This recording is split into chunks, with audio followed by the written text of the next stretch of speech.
د البروج مبارکه سوره چې د قرآن عظیم شان 85مه سوره ده په مکې معظمې کې را نازله شوې ده 22 مبارک آیاتونه لري تلاوت او پښتو ترجمه یې له لومړي آیت څخه اورئ بسم الله الرحمن الرحیم د الله په نوم چې ډیر زیات مهربان پورا رحم لرونکی دی والسماء ذات البروج واليوم الموعود وشاهد ومشهود قسم دی په کلکو برجونو لرونکی آسمان او قسم په هغه ورځ چې د هغې وعده کړای شوې ده او قسم په لیدونکي او هغه څه چې لیدل کیږي قتل أصحاب الأخدود النار ذات الوقود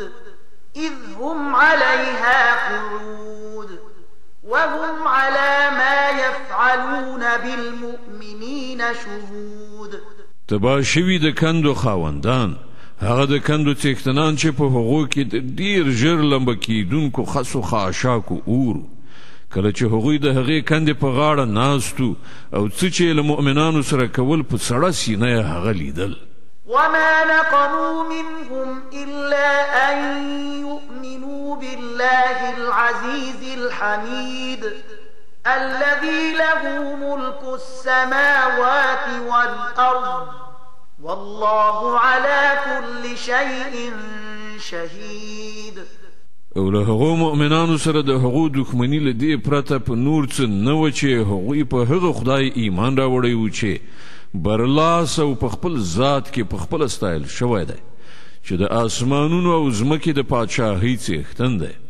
او هغه خدای هر څه ګوري إن الذين فتنوا المؤمنين والمؤمنات ثم لم يتوبوا فلهم عذاب جهنم ولهم عذاب الحريق بشکه هو کسانو چې په مؤمنانو نارینه او مؤمنانو ښځو ظلم او تیری وکړ او بیا یې ورڅخه توبه ونه ویستله هرومرو د هغو لپاره د دوزخ عذاب دی او د هغو دپاره د سوځېدو سزا ده إن الذين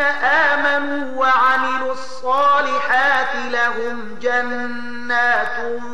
تجري من تحتها الأنهار ذلك الفوز الكبير کومو خلکو چې ایمان راوړی دی او ښه عملونه یې کړي دي ارومرو د هغو لپاره د جنت باغونه دي چې د هغو لاندې به ویالې بهیږي دا دی ستر بریالیتوب إن بطش ربك لشديد په حقیقت کې ستاسې د پروردګار نیونه ډیره سخته ده إنه هو يبدئ ويعيد وهو الغفور الودود